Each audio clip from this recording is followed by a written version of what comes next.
Apple Card is the credit card created by Apple. You earn 3% daily cash back up front when you use it to buy a new iPhone 15, AirPods, or any products at Apple. And you can automatically grow your daily cash at 4.15% annual percentage yield when you open a high-yield savings account. Apply for Apple Card in the Wallet app on iPhone. Apple Card subject to credit approval. Savings is available to Apple Card owners subject to eligibility. Savings accounts by Goldman Sachs Bank USA, member FDIC. Terms apply.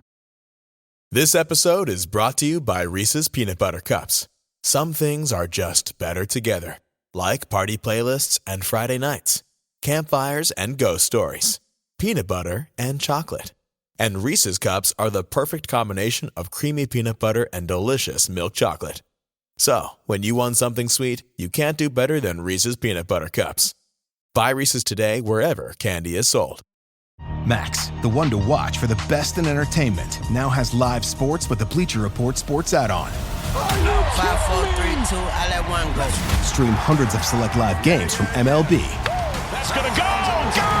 NBA, NHL, U.S. Soccer, and NCAA Men's March Madness. We just see what we think we just saw! And it's all included for a limited time with any Max subscription. He got him! After the promo period, add it for $9.99 a month. Base subscription required. Serie Chronicles is a Maya Chronicles production.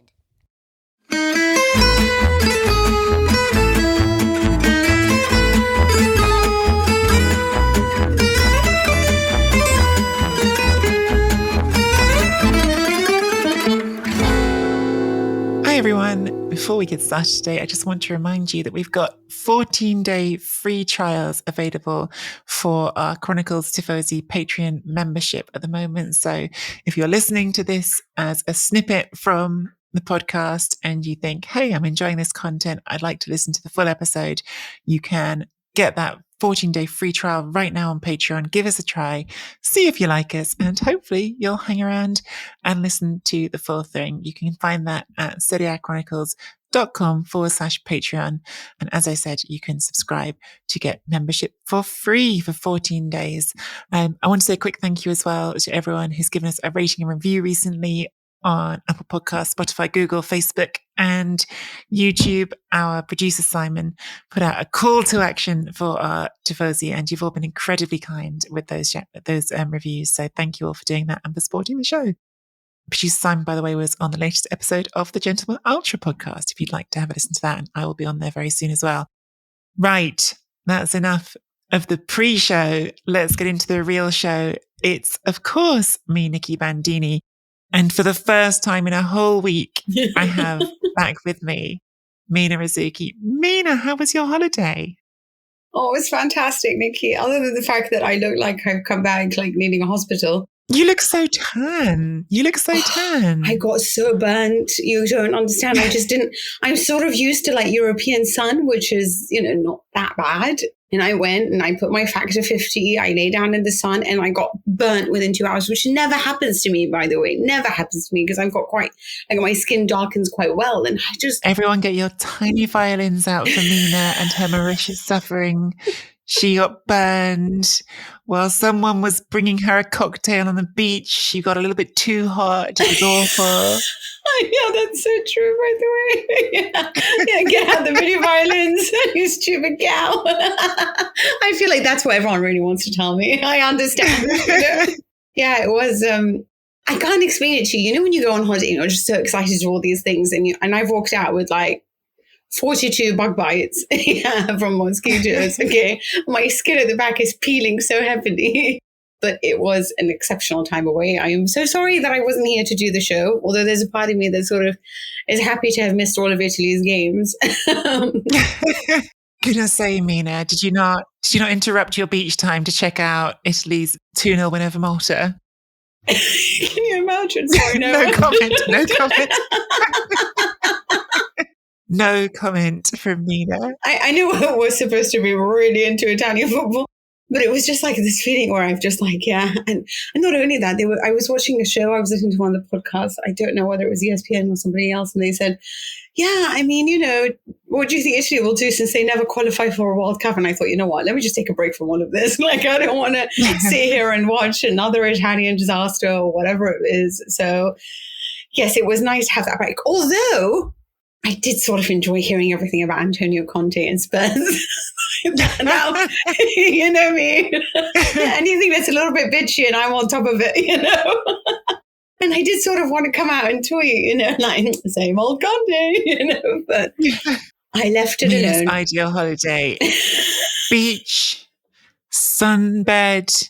I've heard before we started, Mina was doing some zip lining, some horse riding, all of that, and then just like a little bit of shade being thrown at Antonio Conte, maybe Pep Guardiola as well for the perfect holiday. Oh, that would be wonderful. It was Pep as well. I couldn't get that lucky.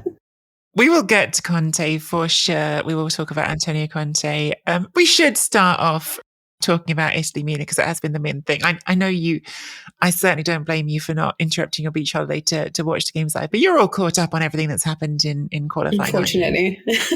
Unfortunately, I had to go and sit through the extended highlights, but that is, the England one I was very upset with that first half. But for Malta, it was, okay, well, you know, better.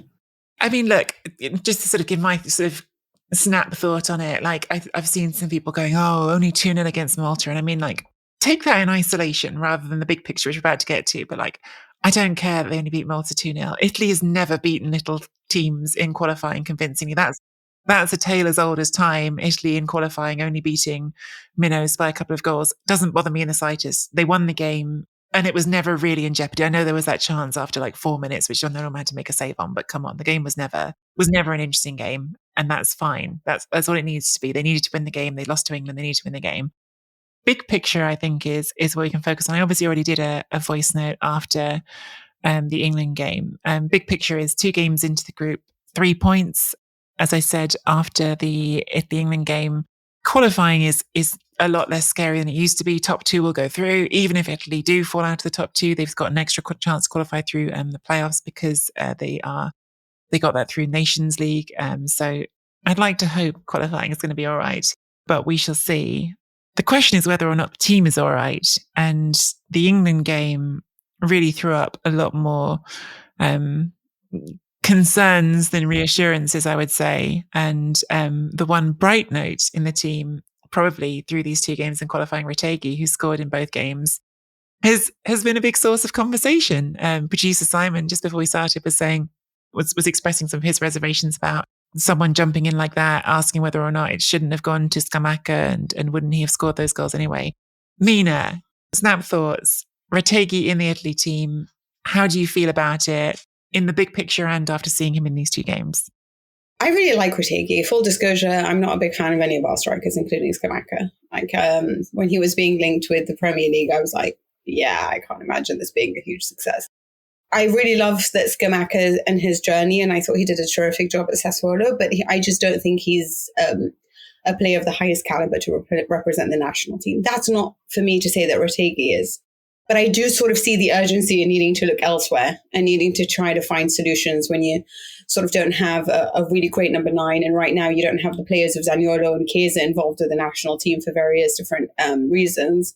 It's kind of like, all right, you know, we have a problem in attack. Let's go and look everywhere. So on that, sort of in that way, I understand him coming on, and I think he's done a terrific job. Clearly 2 goals in 2 games. Where I would agree that I don't think it's fair is that you've got players who are born in Italy, raised in Italy, understand the Italian way of playing football, and have to wait up to a certain age before they get an Italian passport and can represent the team. Whereas a player like Retegui, who has, you know, a great grandfather who was born in Sicily, can get the Italian passport and represent the national team, even though he hasn't been trained in the Italian football ways or has grown up doing that. So, and he's an Argentine in every other aspect, let's say, other than a passport. So for me, I think there's a double standard there that I don't like. And when we are being compared to nations like Switzerland, that's what Mancini was talking about a lot. What they don't understand is that a lot of those are naturalized players. You know, those players that have come to the country have been raised as Swiss or raised as Belgians or, you know, those different countries and given the passport so that they can represent the national team, whereas Italy don't do that. And I think that's where I don't want to be looking around to, different corners of the world trying to find somebody who has a bloodline that's Italian. You're Italian when you're born in Italy and lived as an Italian, even if your origins are not from that. That's where I guess it's a political point of view. See, I feel like completely on the other side of this in the big picture. Yeah. Because I'm someone who has an Italian dad and who grew up in England. And I always felt a very strong connection to Italy. I always felt like it was a place that I connected to. And I always supported Italy from very young. And I always felt like if that ridiculous question had ever come up, which it didn't, of like, which country would you represent? I would have chosen Italy over England. So I have no problem with someone being born outside of the country. I have no problem with someone relying on their sort of lineage, I guess, like their family. Of course, like on an emotional level, I want them to connect to Italy. That's what bothers me personally. Does Retegui connect to Italy? And that's a question that I can't answer because I haven't sat down with Retegui yet. I haven't spoken to him. I don't know how he feels about it. I would prefer that position not to be going to someone who's just cynically using it, who thinks it's an opportunity to get some exposure, to put myself in a market position, which you could reasonably do, right? Like if he's seeking a move to Europe, this has done him some favors. Like he's now scored some goals in Europe in front of people. But I don't know that he doesn't feel strongly attached to his Italian side. And just because it's only through a grandparent, that's the rules. It's the rules for every country. I have zero problem with that part of it. I think Simon did raise a point before he came on that I agree with more, which is, once Mancini wanted to get Retegui in his team, there was a snap of fingers and this guy had citizenship the next second. Now, citizenship he's entitled to it through his grandparent. That's not an obstacle that was ever going to be, even if he didn't play for Italy, that's something he's entitled to. But what pisses you off a bit, if you'd excuse me from saying it, is Mario Balotelli, who was born in Italy and grew up in Italy, wasn't granted citizenship until he was 18 years old. That's disgraceful. That's the point that I was saying, in the sense of you can be raised there. You don't necessarily have to be of Italian origin. But I still think that you should be given that same sort of benefit of the doubt as you would to somebody who's moved and emigrated abroad. But I think I'm arguing the same point from the opposite side. I think Balotelli should have got his citizenship much sooner. Yeah, I agree with you. I have no problem with Retegui getting it. I just think Balotelli's thing should never have been a case. Yeah, I see what you mean. So I think there's hypocrisy in the system that's awful. Do I have a problem with Retegui playing for the national team? No.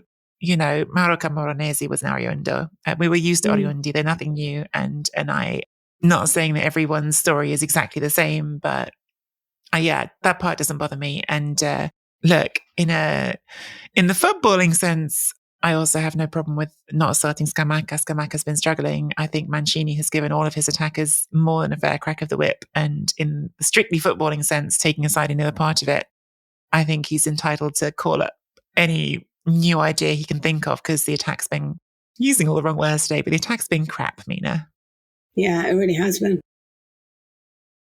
I really have no qualms or any negative thoughts towards the fact that Retegui is playing for us. I'm actually really thrilled by it, because I was like, oh, look, this guy looks like he's pretty good. I'm happy to have him on board.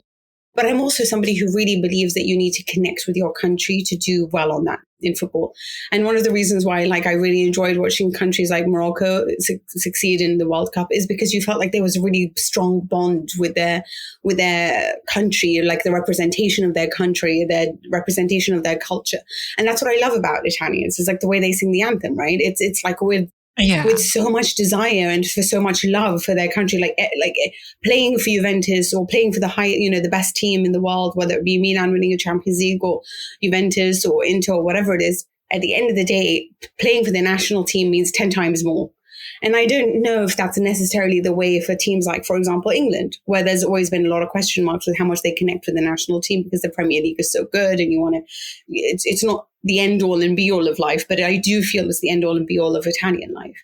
So I do really think it's important for some countries where their players do connect thoroughly with that idea of representing the national team, of being there and doing it sort of the Italian way rather than, which is again why I hate us particularly copying different styles of football. I much prefer Italians sticking to Italians and not trying to do tiki-taka of Spain or trying to, dribble like the Brazilians or whatever it is. It's the Italian school of thought. Just improve on that. Find different ideas, be inspired. But the Italian school of thought is and calcio is, for me, like irreplaceable. I mean, it's so brilliant. Like, you've won four World Cups. Why on earth are you looking around? Just improve upon your ideas. And so on that level, I think that if you are somebody, to be honest with you, we can include Retegui, and we can include any African who has been born and raised as an Italian. As long as you feel Italian and you feel a connection to football, then I don't think there should be a difference between those two. But I would really like the fact if we could just find a few more attackers. I don't care where they come from at this point.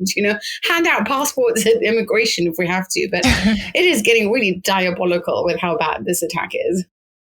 Yeah, just to finish that thought on Retegui, I do think part of what a lot of people are struggling with, and which I understand, is like the fact that this is like his first call up and it's straight into competitive games that matter, right? Because like, look at Jorginho. Jorginho was born in Brazil, grew up in Brazil, but he'd played in Italy for a number of years. So at least you sort of felt that was that sort of connection to Italy. And I think that made it easier for people to just be like, okay, yeah. Whereas I think maybe if Retegui had been called up for some friendlies, started on the bench, got some time getting used to everyone, felt more like part of the family, it would feel different to how this feels to a lot of people, which is, hang on, he's literally just showed up and there he is. And he's literally the only one scoring goals. two goals in 2 games. Just to say it, only 3 players I think ever have scored in both their first 2 games for Italy before this, which is Giorgio Chinaglia, Enrico Chiesa and Riccardo Orsolini. So pretty bonkers stuff, actually, in sort of purely historical terms. So he's come in straight away and scored those 2 goals. Meanwhile, since the Euros, I don't think that either of Immobile or Belotti has scored a single goal for Italy. So that's how desperate the situation is up front. There's got to be someone who can put the ball in the net. Obviously, if you had a healthier Raspadori, you might look at something different. I've seen some people asking just the question of tactically, is this necessarily the type of striker Italy need? Would you be better off with a false 9 type player? I'm open to all of that. I'm open to Raspadori being the one who plays through the middle going forward. But for these 2 games, I do think Mancini has a lot of justifiable complaints. And, when it comes to what his pool of talent available to him is, I think that's certainly justifiable. He's playing without much of a deck, certainly in certain positions up front. But whether he could be getting more out the rest of the team is also a valid question. Was there anything else you want to say about that, Mina, about Mancini in Italy and how they played? Because I haven't really asked you about that.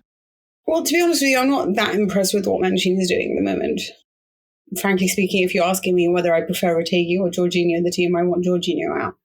Thank you very much for your service, kind sir. It's been wonderful having you on board and winning Euros with us. But the guy looks like he's 64. Verratti is one that I wouldn't have on my team pretty much ever. And I know that's kind of a very controversial statement because Verratti seems to be treated as if he's the second coming of Andrea Pirlo or a great midfielder, but to me, he's never been that. He's just not somebody that I want to stay on my team either. I think that I remember very well when Carlo Ancelotti said he's just the kind of player that you either accept him as he is or you don't play him. So you have to understand that he's not going to follow instructions. He's going to do what he wants to do. And that's always to attract a lot of risks to this game. And he's a liability for me in midfield. I don't see the energy there. He's getting old. I think that the amount of red cards that he gets for PSG, just like the other day, drives me insane. I always watch him with my hand on my heart thinking, please just calm down, just don't do anything. And frankly speaking, I preferred Italy in the start of the Euros when they were playing with Locatelli. So I want to see Locatelli. I want to see Sandro Tonali, who was just wonderful. I want to see Pessina. I want to see Barella. People who feel who are youngsters who really love their clubs, who really love the Italian national team, and are of a younger age that can offer just a little more dynamic ability in the middle. And I just don't want to see this whole double pivot. I don't want to see Jorginho. I don't want to hold on the ball. We don't have the skills up front. And with more energy in midfield, then I think we can create a little bit more going forward. And that can help the ability of forward players to do a little bit more rather than just trying to rotate the ball and keeping possession in the middle. I need more vertical ability there. I'd like to see Fagioli. I'd like to see Meretti. I feel like there's lots of players that we can go to in midfield, but Pessina showed what he can do. And I just really need Sandro Tonali to show that. And Cristante is another one. I think that he is always somebody, we've spoken about it before, but I think he made a difference when he came on and made a difference when he starts. He's never going to be the kind of player that makes you think, wow, the way that sometimes Verratti makes you play, but he offers such consistency that I think it should be recognized and rewarded. It's interesting because Verratti for me was by far and away the best player in that midfield and against England in the second half. When Italy improved, Verratti was the core of it. Like Verratti was the guy who actually got some things done. I agree to a point in that I think that Verratti is someone who is now he's 30 years old, and he's not really developed beyond a certain kind of player. He's always been this slightly chaotic player who I think tries to do too much, has always tried to do too much and gets in trouble trying to do too much. And sometimes that's a liability for a team to have a player who's trying to do too much. It's been a liability for PSG sometimes. It's been a liability for Italy sometimes. But I don't question his talent at all, personally. I think his talent's there. I think his mindset is what has always held him back, unfortunately, that trying to do too much. But what I think is certainly reasonable is to look around and say, are we clinging too much to that Euro 2020 win because we haven't moved on and the football's not working anymore? And would it be better to be bringing in younger players, giving them the games and letting us build something completely new now? And if we're building something completely new, should it really still be Mancini in charge? Is a difficult question to ask. When Italy missed World Cup qualifying, I was still more or less still on board with Mancini. I felt like it was just such a ridiculously unlikely set of events that happened. You know, they did just miss penalties against Switzerland that would have qualified them. The game against North Macedonia was one of the craziest games of football I've ever watched. Italy weren't good. They should have been better, but they still lost to the one shot of the game when they'd had 25. The way that Italy failed to qualify was ridiculous. So at the time I was still like, you know what? We can't throw the baby out with the bathwater. Mancini's still the guy. Increasingly, I'm not sure. I really wonder if it is time that they just need something different. I don't think it'll happen now in this qualifying campaign. I think this is the manager we're going to have, but I feel like the magic is gone. And perhaps, horrible though it is to acknowledge it, perhaps some of that magic goes with Luca Vialli passing as well. And I don't know that this manager is going to be able to recapture it. I hope I'm wrong. And that Mancini can recapture it because I want him to be the guy, but I'm not sure he is anymore. And that is not fun to admit. You see, it's a really interesting point because I fully agree with you. The way that Italy didn't qualify for the World Cup, I didn't blame it on Mancini. And I'm somebody who blames Prandelli for the loss in Euro 2012. 2014, should I say. I am a little bit harsh on coaches sometimes, but I do... On this, I agree with you. There were just missed penalties. You feel like it could have been better. But sometimes when I look around and I see the attack, I'm like, how can this be better? It's amazing that we did as well as we did in the Euros. And for that, you have to applaud him.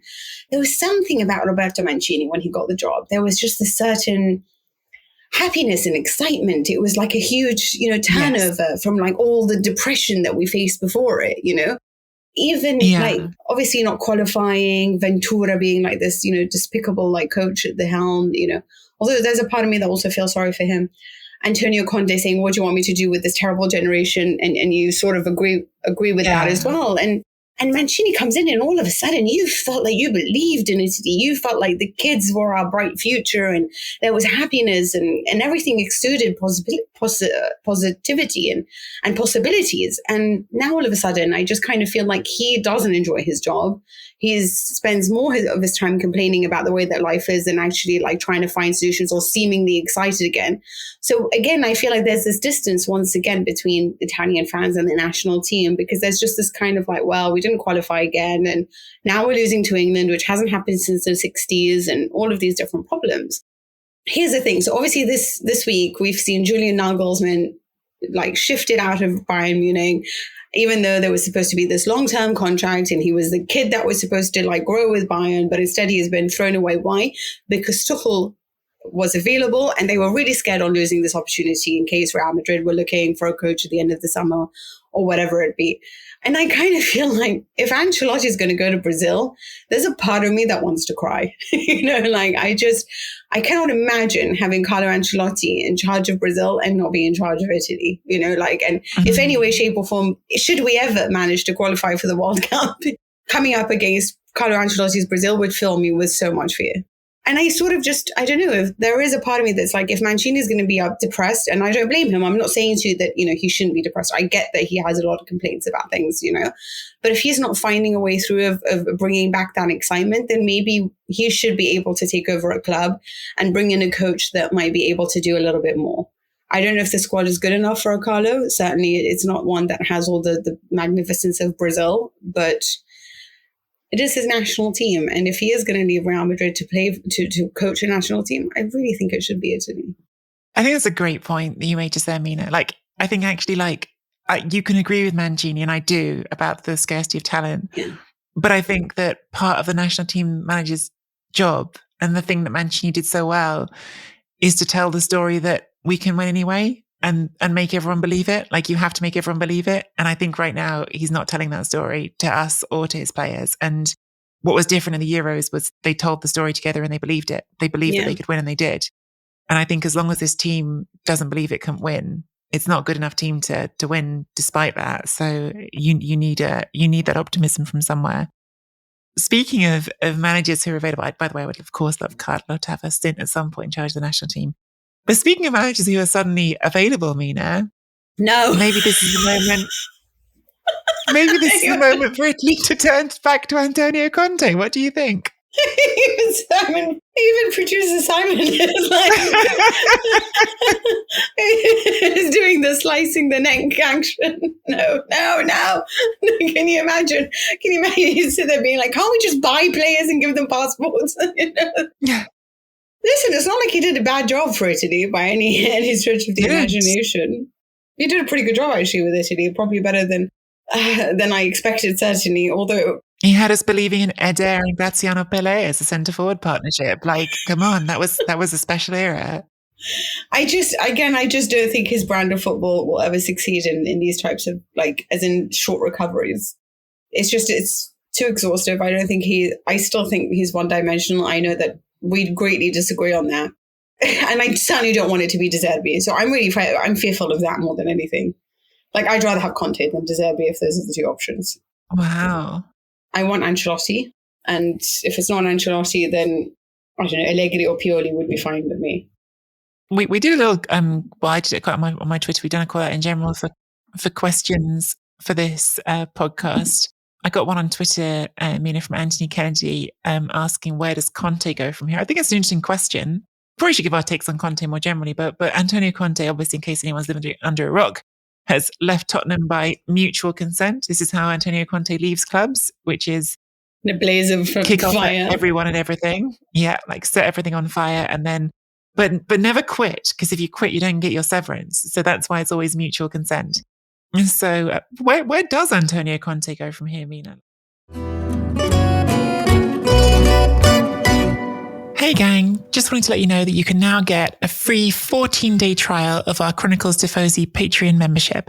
Subscribe now for free for 14 days to get access to all of our full episodes, solo minisodes, bonus content, even behind the scene bonuses like our chats about football, and of course our chats about life in general. You can also get the entire back catalogue of Serie A Chronicles content. So head over to serieachronicles.com/Patreon and subscribe to the Chronicles Tifosi membership for free.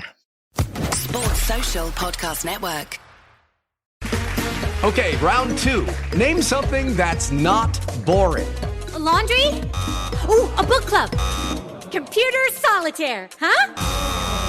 Ah, sorry, we were looking for Chumba Casino. That's right. ChumbaCasino.com has over 100 casino-style games. Join today and play for free for your chance to redeem some serious prizes. ChumbaCasino.com. No purchase necessary. Void where prohibited by law. 18+ terms and conditions apply. See website for details.